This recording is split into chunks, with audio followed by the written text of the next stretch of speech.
আমরা আছি এখন এই মুহূর্তে নিউ ইয়র্কের জেএফকে এয়ারপোর্টে। আমি একটু কথা বলবো আমাদের সহকর্মী এবং টাইম টেলিভিশনের সিইও আবু তাহের আপনার সঙ্গে। আপনাকে স্বাগত জানাচ্ছি। ডক্টর ইউনূসের সফরে কি কি থাকছে? Thank you so much. Doctor Yunus সাহেবের সফরে এবার তো অনেক কিছু আছে, but let me tell you what. আমি তো সারা জীবন সাংবাদিকতা করে আসছি এবং ইউএন কভার করছি আমি 1992 থেকে। সো এইবারের যে পার্থক্য যেটা অন্য সময়ের চেয়ে, সেটা হচ্ছে যে ডক্টর ইউনূস হচ্ছেন, আপনি জানেন যে বাংলাদেশ নাম অনেকে জানে না, কিন্তু ডক্টর ইউনূসের নাম অনেকে জানে। সো ডক্টর ইউনূসের একটা হলো যে ওনার নেম, ফেম এন্ড ওনার একটা পপুলারিটি আছে সব জায়গায়। আর সেকেন্ড হচ্ছে ওনার আরেকটা সিগনিফিকেন্ট হচ্ছে যে উনি যখন সরকারের প্রধান হিসেবে দায়িত্ব নিয়েছেন, এর পরিপ্রেক্ষিতে আন্তর্জাতিক বিভিন্ন সমাজ যাদের মধ্যে অনেক আগ্রহ জন্ম দিয়েছে তাকে নিয়ে, যে as a head of the government, as a father of micro credit, as a father of social business, as a father of 3-0, আপনি জানেন ওনার নতুন হচ্ছে 3-0, রাইট? সেই সব মিলিয়ে যে উনি কোন দিকে বিশ্বকে পরিচালিত করছে, হোয়াট ইজ হিজ ড্রিম বিশ্বকে নিয়ে, এই বিষয়ে ওনারা অনেকে জানতে চান। এবারে আমি যেটা মনে করি সিগনিফিকেন্টটা হচ্ছে, সবচেয়ে বড় সিগনিফিকেন্ট যেটা হচ্ছে যে এর আগে আমাদের যারা নির্বাচিত সরকার ছিলেন, খালেদা জিয়া নির্বাচিত ছিলেন, শেখ হাসিনা নির্বাচিত ছিলেন, তারা দুজনের সময়কালে তারা বহুবার চেষ্টা করেছেন যে যুক্তরাষ্ট্রের প্রেসিডেন্টের সাথে একটি বাইলেটারাল মিটিং করার জন্য, কিন্তু অনেক চেষ্টা তদবির, অনেক লবিংও করা হয়েছে, কিন্তু তারা সাকসেস হন নাই। দেখা হয়েছে, হেঁটে যাচ্ছেন, সামনে দেখা হয়েছে, একটা ডিনার টেবিলে পাশাপাশি বসেছেন, কথা হয়েছে 1 মিনিট 1.5 মিনিট, বাট যেটাকে বলা হয় আনুষ্ঠানিক একটি মিটিং, সেই মিটিং কোনো সময় হয় নাই। আওয়ামী লীগের সময় মিটিং করানোর জন্য অনেক চেষ্টা তদবির করা হয়েছিল এবং স্পেশাল অনেক উদ্যোগও নেওয়া হয়েছিল, এটা আমরা জানি, কিন্তু এটাও সাকসেস হয়নি। বাট এটা ডক্টর ইউনূস মাত্র 1 মাস হলো এবং প্রেসিডেন্ট বাইডেন সম্মত হয়েছেন কালকেই বাইলেটারাল মিটিং অনুষ্ঠিত হবে, হুইচ ইজ ভেরি সিগনিফিকেন্ট। যে যুক্তরাষ্ট্র after all is a super power, unipolar power, এবং তাদের প্রধানের সাথে তার যে বৈঠক, এই বৈঠকটি সিগনিফিকেন্ট। অনেকেই মনে করেন এই সরকার, ডক্টর ইউনূসের সরকার আমেরিকা সমর্থিত সরকার, এটাকে আপনি কিভাবে দেখেন? সো আমেরিকা সমর্থিত সরকার যদি হয়, আমেরিকার সমর্থনের জন্য সারা পৃথিবী প্রতিযোগিতা করে, আর ডক্টর ইউনূসের জন্য যদি আমেরিকা বাংলাদেশকে সমর্থন করে, আমি এটার মধ্যে কোনো খারাপ কিছু দেখি না। বাট ব্যাপার হচ্ছে কি জানেন, যে আপনাকে দেখতে হবে যে আপনি কি চান, আপনার ডিপ্লোমেসিটা হবে যে আপনি কি চান, আপনার স্বার্থ কি আর অন্যদের স্বার্থ কি। এখন আপনি কি অন্যদের স্বার্থের কাছে নিজেকে বিকিয়ে দিবেন, না আপনার স্বার্থের সাথে বার্গেন করবেন? পৃথিবীতে কেউ আপনাকে ফ্রি দিবে না, দুই পক্ষেরই উইন উইন হতে হবে। So that's what it is, যে আমি ক্ষমতায় থাকার জন্য আমার স্বার্থকে বিক্রি করে দেবো, নাও, আমি আমার দেশের স্বার্থকে সামনে রেখে আমি বার্গেন করে তারপরে আমি উইন করবো। That's what I think doctor Yunus enough matured to make the bargain. এমনিতে প্রেসিডেন্ট বাইডেনের সঙ্গে বৈঠকে, এটা ডেফিনেটলি স্বাধীনতার পরে জাতিসংঘের অধিবেশনের ফাঁকে প্রথমবারের মতো কোনো সরকার প্রধানের সঙ্গে আমেরিকার প্রেসিডেন্টের বৈঠক, মানে এই বৈঠক থেকে আমরা কি অর্জন করতে পারি বলে আপনি মনে করেন? নাম্বার 1 হচ্ছে, বৈঠকের মেইন সিগনিফিকেন্ট হচ্ছে যে যুক্তরাষ্ট্রের যে সাপোর্ট।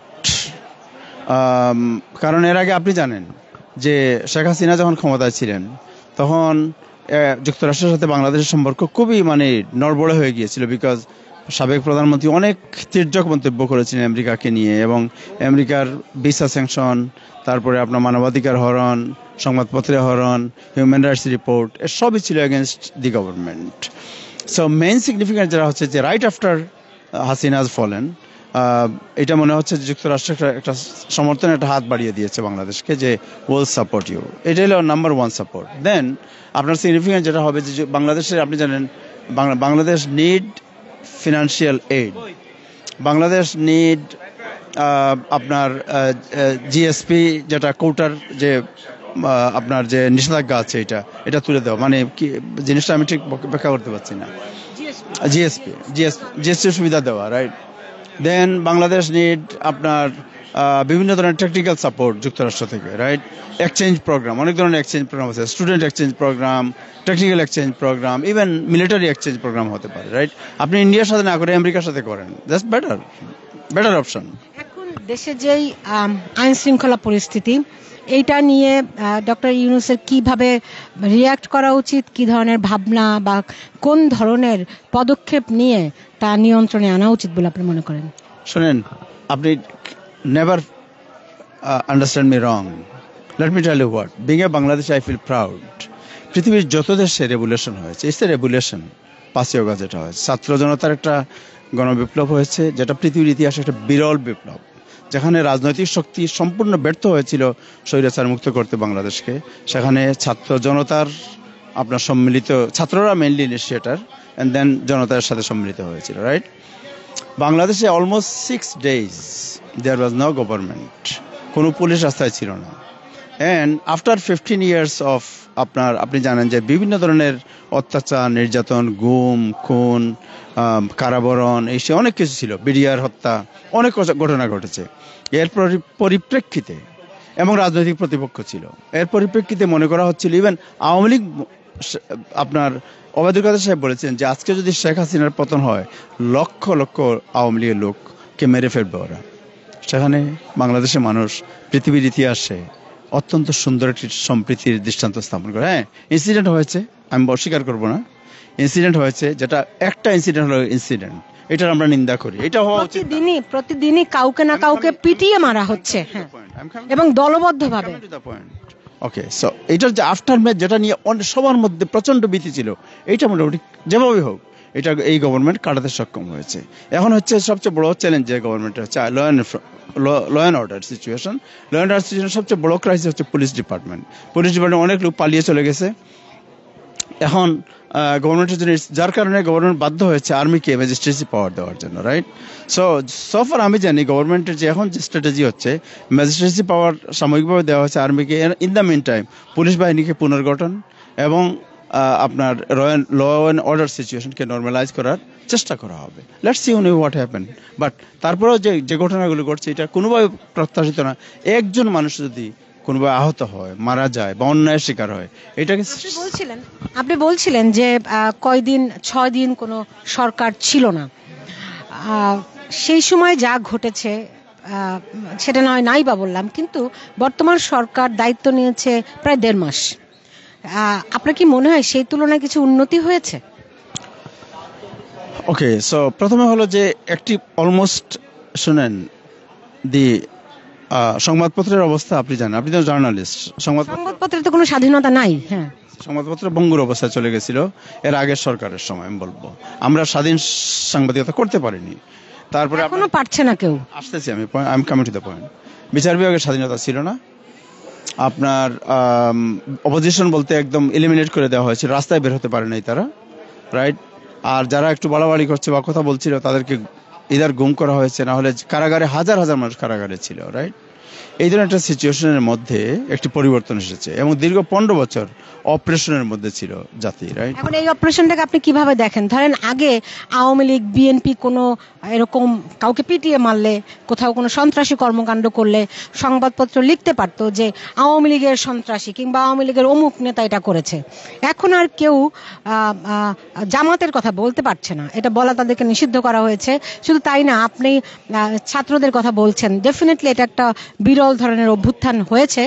কিন্তু আমরা এখন দেখছি যে ছাত্র এই আন্দোলনের মধ্যে যারা নেতৃত্বে ছিলেন তাদের অনেকেই নিজেদের পরিচয় গোপন করে, জামাত শিবিরের পরিচয় গোপন করে তারা এই আন্দোলনে সক্রিয় ছিলেন। ধরেন রাজনীতির বিষয়টি থাকে যে একটা বিশ্বাসের সম্পর্ক। আপনার কাছে কি মনে হয় এখানে তারা একটা অবিশ্বাসের কাজ করেছে? I don't think so, because of the situation বাংলাদেশে, কারণ রাজনৈতিক পরিচয় যে তার আন্দোলন যে কেউ করতো, সে আপনার এই তাদের যে মেইন লক্ষ্য ছিল যে বাংলাদেশ থেকে ক্ষমতার আপনার যে তাদের ভাষায় যে অপশাসন, তাদের ভাষায় যে স্বৈরাচার, এর পতন ঘটানো। এই পতন ঘটাতে গিয়ে তাদের কৌশল হিসেবে তারা হয়তো তাদের ছদ্মবেশ যদি তারা ধারণ করে, আপনি জানেন পৃথিবীর ইতিহাসে যত রেভলিউশন অনেক ধরনের কৌশল অবলম্বন করা হয়। It's could B A strategy. আমি মনে করি এর মধ্যে কোনো ভুল আছে বা রং আছে, রাইট? এবং আমি মনে করি ইটস গুড যে এখন তারা তাদের মানে পরিচয়টা প্রকাশ করেছে, তাদের পরিচয়টা প্রকাশ করছে। কিন্তু গণমাধ্যমের তো কোনো স্বাধীনতা নাই। যেমন বললাম যে আগে আপনি বিএনপি সন্ত্রাসী হোক, আওয়ামী লীগের সন্ত্রাসী হোক, তাদের নাম অন্তত বলতে পারতেন। স্বাধীনতা ছিল না, তারপর এটুকু বলার স্বাধীনতা কিন্তু ছিল, কিন্তু এখন সেটুকুও নাই। তাহলে স্বাধীনতাটাকে আপনি কিভাবে করে পরিমাপ করবেন? নাই কেন? সংবাদপত্রের প্রবলেম কোন জায়গায় আমি জানতে চাই। বাংলাদেশের বা অদৃশ্য কিছু নাই। বাংলাদেশের সংবাদ মাধ্যম যারা, আজকে বাংলাদেশের, যদি আপনি বাংলাদেশের কথা বলেন, বাংলাদেশের সংবাদ মাধ্যমের এই যে নিউজ অবস্থা, এই নিউজ অবস্থার জন্য বাংলাদেশের মিডিয়ার যে ইউনিয়ন যারা করে, যারা বাংলাদেশের মিডিয়ার মালিক, এরাই দায়ী। এই সরকারকে আমি দায়ী করি না এই জন্য, রাইট? সরকার সুযোগ নেয়, যে কোনো সরকার ক্ষমতায় আসবে তারা সুযোগ নেবে। আপনি কেন হয়তো নিউজ, আপনি দাঁড়ান রাস্তার মধ্যে দাঁড়িয়ে বলেন যে সত্য আমি বলবো, আমি সত্য। শুনেন, হাসিনার বিরুদ্ধে আন্দোলন করতে গিয়ে একটা ছেলে এইভাবে বুক পেতে দিল, সে যেটাই করুক সাহস করেছে, রাইট? দু একজন সাংবাদিক সাহস করে রাস্তায় বেরোক, বের হয়ে বলুক আমরা মুখ বেঁধে ফেললাম, আমি দাঁড়ালাম। তারপর যদি পিটিয়ে যদি মেরে ফেলে, কোনটা? যদি পিটিয়ে মেরে ফেলে, পিটিয়ে মারুক না, মারুক, আমরা দেখি মারুক একজনকে, সাহসটা দেখি মারুক, একজন দাঁড়াক না রাস্তার মধ্যে। আপনি দাঁড়াবেন না, আমি কেউ তেল মারবেন কি এই সরকারকে, কেউ তেল মারবেন ওই সরকারকে, আবার স্বাধীনতা ফরগেট ইট, ওই ইরা ভুলে যান। ভুলে গিয়ে বাংলাদেশের স্বাধীন সংবাদপত্র, স্বাধীন সত্তা, সাংবাদিকের স্বাধীন সত্তাকে বিকশিত করুন, জাগ্রত করুন, তাহলে দেখবেন আপনি কথা বলতে পারবেন, আপনি যা সত্যটা লিখতে পারবেন। আর যদি তেলবাজি করেন জীবনেও পারবেন না। তো এই এখন ধরেন ডক্টর ইউনূস যে আসছেন, তার এই সফরের থেকে সবচেয়ে বড় প্রত্যাশার জায়গাটি কোথায় থাকবে আপনার মনে হয়?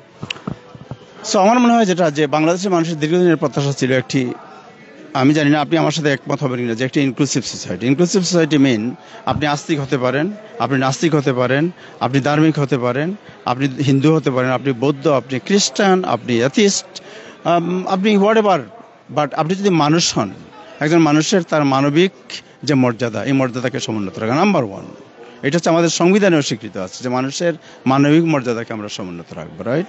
এই জিনিসটাকে এনশিওর করা। এবং ডক্টর ইউনূসকে আমি অত্যন্ত ঘনিষ্ঠভাবে চিনি এবং আমি মনে করি তিনি এই বিষয়টিকে বুঝেন, যে মানুষের, এবং এটাই তিনি ফাইট করেছেন, যে দারিদ্র্যের বিরুদ্ধে তার যে সংগ্রাম, এই সংগ্রামটি ছিল এটাই, যে দারিদ্র্যের কারণে মানুষের যে মানবিক মর্যাদা, এই মর্যাদা ভুলুণ্ঠিত হয়ে যায়।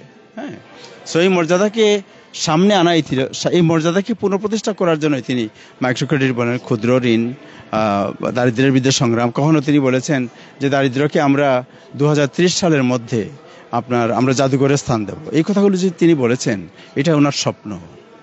এই যেটা আপনি বলছিলেন যে এক ধরনের অভ্যুত্থানের পরে অনেক রকম মানে আইন শৃঙ্খলা পরিস্থিতির অনেক রকম ঘটনা ঘটে, এটা সত্য, কিন্তু এরকম একের পর এক পিটিয়ে মারার ঘটনাটা, এই দায়িত্ব আসলে শেষ পর্যন্ত ডক্টর ইউনূসকেই নিতে হবে। ওকে, সো ডক্টর ইউনূস সাহেব, উনি যেহেতু সরকার প্রধান, ডেফিনেটলি ইউনূসকে নিতে, ব্যক্তিগতভাবে আমি এটা বলবো না ডক্টর ইউনূসকে, বা সরকার প্রধান যিনি হন, তার হাতে দেশের আইন, স্বাধীনতা, সার্বভৌমত্ব রক্ষা করা হচ্ছে তার কাজ। ওকে, যে কোনো লোক, একটা মানুষ কেন, একটু পশুকেও যদি কেউ অন্যায়ভাবে হত্যা করে, এর দায়িত্ব কিন্তু যিনি সরকারের প্রধান থাকবে তার দায়িত্ব। সো এখন ব্যাপারটা হচ্ছে যে পরিস্থিতি, প্রেক্ষাপট, পরিবর্তন এবং রিসোর্স সবার সমন্বয় করতে হবে। এবং বাংলাদেশের প্রতিটি মানুষ, ফরগেট অ্যাবাউট আপনার কোন দল আপনি করেন, সবাইকে দেখতে হবে যে আমি তো মানুষ, আর আপনিও মানুষ। সো আমি কি মানুষ হিসেবে আরেকজন মানুষের যে মর্যাদা, সেই মর্যাদাকে ভুলুণ্ঠিত করব? আমি রাজনীতির যে বিশ্বাস, এই বিশ্বাস আরেকজনের অন্য বিশ্বাসের কারণে তাকে আমি হার্ট করব? এই যে কালচার, এই কালচারটাকে আমাদের চেঞ্জ করতে হবে। শুনুন, এই কালচারকে পরিবর্তনের যে বাণী, এই বাণী আমাদের রাজনীতিবিদদেরকে নিয়ে আসতে হবে। সারা জীবন মারামারি করে কেউ লাভবান হবে না। আলটিমেটলি কে লাভবান হবে? আপনার শুনেন, দুই ভাইয়ের মধ্যে যখন মারামারি হয়, তখন লাভবান কে হবে? শত্রু হবে লাভবান। ধরেন আজকে আমরা দেখলাম এই যে আওয়ামী লীগ বিএনপি পাল্টাপাল্টি প্রতিবাদ কর্মসূচি এবং স্বাগত কর্মসূচি পালন করছে। একটা ছোটখাটো একটা হট্টগোলও একটু হলো বিএনপির মধ্যে। এই কালচার থেকে কি আমরা জীবনে বের হতে পারবো? আমার মনে হয় যে যদি বাংলাদেশের রাজনৈতিক যে প্রক্রিয়া, এই প্রক্রিয়ার মধ্যে যে স্বচ্ছতা আসে, এই প্রক্রিয়ার, রাজনৈতিক প্রক্রিয়ার যে কলুষতা এবং দুর্নীতি, আপনার রাজনৈতিক প্রক্রিয়ার মধ্যেই কিন্তু করাপশন, এই করাপশন যদি দূর হয়, দেন আলটিমেটলি এলিমিনেট হবে। সো রাজনৈতিক, শুনেন, ওই যে বলা হচ্ছে যে রাজনৈতিক সংস্কার, আপনার সাংবিধানিক সংস্কার, এই সংস্কারের কথা কেন বলা হচ্ছে? এই কলুষতা দূর করার জন্য। দেখেন, সাংবিধানিক সংস্কার, হ্যাঁ, সংবিধান সংস্কার করবেন। তো অভিযোগ উঠেছে এরকম, যাকে সংবিধান সংস্কারের দায়িত্ব দেওয়া হয়েছে তিনি আমেরিকান সিটিজেন, তিনি বাংলাদেশি কিন্তু আমেরিকান সিটিজেন বলা হচ্ছে। এবং একটা নির্বাচিত সরকার ছাড়া সংবিধানকে সংস্কার করা যায়? ওনারা সংবিধান সংস্কার ওনারা করবেন না, ওনারা করবেন কি, একটা প্রস্তাবনা রেডি করবেন, যে আমরা মনে করি বিশ্বে ওনারা নিজেদের চিন্তা চেতনা, because doctor Ali Riaz he is a political রাষ্ট্রবিজ্ঞানী মানুষ। শাহদিন মালিক সংবিধান বিশেষজ্ঞ ছিলেন, তাকে বাদ দেওয়া হয়েছে। উনি বলছেন যে আমার পক্ষে যাই হোক, এটা হইতে পারে আপনার, ইটস নট আনইউজুয়াল। একজন আমাকে যদি আজকে বলা হয় যে আপনি এই কাজটা করেন, আমি যদি মনে করি যে আমার এর চেয়ে অনেক বড় একটা কাজ আছে, আমার পারিবারিক অ্যাপ্লিকেশন আছে, আমার শারীরিক অসুবিধা আছে, আমি নেব না এটা, কারণ ইটস এ অব্লিগেশন। সো যেটা হচ্ছে যে ওনারা এটা এমন না যে ওনারা খাবলে ধরে এসে লিখে বলেন যে এইটাই সংবিধান। ওনারা যেটা করবেন যে ওনারা একটা প্রস্তাবনা রেডি করবেন যে কিভাবে বাংলাদেশের আপনার গণতান্ত্রিক সিস্টেম, পলিটিক্যাল সিস্টেম, আপনার দলগুলোর মধ্যে একটা জবাবদিহিতা, দলের মধ্যে আপনার গণতন্ত্র, এই সব কিছুর একটা সমন্বয় থাকে। হ্যাঁ, এই সমন্বয়ের ব্যাপারটি ওনারা একটা প্রস্তাবনা রেডি করবেন, একটা সুপারিশমালা রেডি করবেন। আপনি শুনছিলেন আজকে যে বিএনপির যে কর্মসূচি, তারা যে ডক্টর ইউনূসকে স্বাগত জানিয়ে যে কর্মসূচিটি পালন করছে, সেখানে তারা বলছিলেন যে তাদেরকে নির্বাচন দিতে হবে। তারা বলছেন যে 1 বছরের বেশি হলে সেটি ভালো নয়। আবার তারা তারেক রহমানের বিরুদ্ধে মামলা প্রত্যাহারেরও দাবি জানাচ্ছিলেন। এইসব বিষয়ে কি ডক্টর ইউনূস, ধরেন আমরা দেখেছি 1-2 দিনের মধ্যে অনেকের মামলা প্রত্যাহার হয়ে গেছে, কিন্তু তারেক রহমানের মামলা কিন্তু প্রত্যাহার হয়নি। আমরা দেখেছি যে ডক্টর ইউনূস আপনার বেশ কিছু কাজ করেছেন, কিন্তু নির্বাচনের বিষয়ে তিনি রোডম্যাপ বিএনপির পক্ষ থেকে চাওয়া হলেও তিনি এই বিষয়ে এখনো কিছু বলেননি। আমরা জানি তিনি এটাও বলেছেন যে আমরা এখানে ক্ষমতায় থাকতে আসিনি। তো এই বিষয়গুলিকে আপনি কিভাবে দেখছেন, বিশেষ করে আজকে প্রবাসী বিএনপি যে কর্মসূচিটি পালন করছে এবং তাদের যে দাবি দেওয়ার প্রেক্ষিতে আপনার কাছে কি মনে হয়? শুনেন, ফার্স্ট অফ অল যে ওনার মামলা বা ওই যে বিষয়গুলো, এগুলো নিয়ে আমি কমেন্ট করতে পারবো, বিকজ এটা বাংলাদেশের আইনের ব্যাপার, আমার জানা নেই এই বিষয়টা যে কিভাবে আটকা পড়ে আছে কিভাবে না। যদি কিন্তু একটা বিষয় হলো যে বৈষম্যের বিরুদ্ধে আন্দোলন হয়েছে বাংলাদেশে এবং বৈষম্য বিরোধী ছাত্র আন্দোলন বিজয়ী হয়েছে। এক্ষেত্রে একজনের মামলা যদি প্রত্যাহার করা হয়, তারটা কোন বেসিসে প্রত্যাহার করা হলো, আরেকজনেরটা কেন রাখা হবে, এই বিষয়টি এতে এই ক্ষেত্রেও যেন কোনো ধরনের বৈষম্য না হয়, এই বিষয়টি আমার কাছে মনে হয় সরকার নজরে রাখবেন। এবং আমার একটা বিশ্বাস আছে যে তারা এই ধরনের বৈষম্য করার কোনো দরকার নেই তাদের, বিকজ তাদের কোনো পলিটিক্যাল অ্যাম্বিশন নাই, কোনো পলিটিক্যাল গভর্নমেন্ট নাই। দেখেন, অনেকেই আজকে দেখলাম বাংলাদেশ থেকে রিপোর্ট করেছে বাংলাদেশের প্রধান গণমাধ্যমগুলোতে তো তেমন কোনো খবর পাওয়া যাচ্ছে না। আমরা যেগুলি সামাজিক যোগাযোগ মাধ্যম এবং টুকটাক যতটুকু হচ্ছে আর কি, দেখলাম যে আজকে ডক্টর ইউনূসের সফর সঙ্গী তার মেয়ে আছেন, শহীদুল আলম আছেন। শহীদুল আলম বিভিন্ন কারণেই অনেক আন্তর্জাতিক ব্যক্তিত্ব। এই যে আমরা দেখেছি আগের আওয়ামী লীগ সরকার তারা নানা রকম স্বজনপ্রীতি করেছে, এবার কি আমরা ভিন্নতা আশা করছিলাম না? আপনি মানে এটা কি স্বজনপ্রীতি শব্দটা ইউজ করে ডক্টর ইউনূসের মেয়েকে নিয়ে আসছেন, এটা মিন করতে চাচ্ছেন?